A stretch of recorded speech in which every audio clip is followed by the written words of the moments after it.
السلام علیکم۔ اسحاق voice story میں خوش آمدید۔ آپ کا نام علی کینت ابو الحسن اور ابو تراب اور لقب حیدر تھا۔ والد ماجد کا نام ابو طالب اور والدہ ماجدہ کا نام فاطمہ بنت اسد تھا۔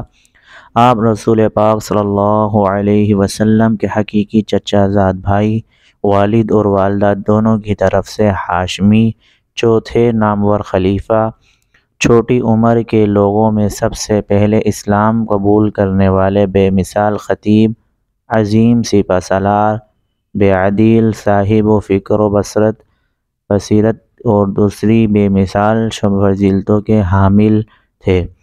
ہجرت سے 23 سال پہلے مکہ مکرمہ میں پیدا ہوئے۔ ان دنوں ابو طالب معاشی مشکلات سے دوچار تھے، اس لیے رسول پاک صلی اللہ علیہ وسلم نے اپنے چچا کا مالی بوجھ کم کرنے کے لیے ننھے علی کو اپنی آغوش تربیت میں لے لیا۔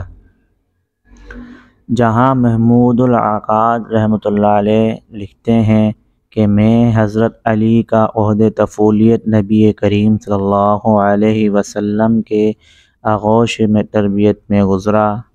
ان کی خوش بختی کا حسن آغاز تھا اور تربیت صالح کا یہ نتیجہ تھا کہ حضرت علی زمانہ جاہلیت میں بھی کسی بت کے سامنے نہ جھکے، نہ شرک و بدعت کی، نہ کسی رسم بد سے اپنے دامن کو آلودہ کیا۔ ہجرت کی رات رسول پاک صلی اللہ علیہ وسلم کے بستر پر گزارنے کا شرف حاصل ہوا۔ رسول پاک صلی اللہ علیہ وسلم کے حکم پر 3 دن میں اہل مکہ کو ان کی امانتیں واپس کر کے قباء میں ان سے جا ملے۔ سن 2 ہجری میں رسول پاک صلی اللہ علیہ وسلم نے انہیں اپنی دامادی کا شرف بخشا اور اپنی چہیتی بیٹی حضرت فاطمہ الزہرا سے ان کا نکاح کر دیا۔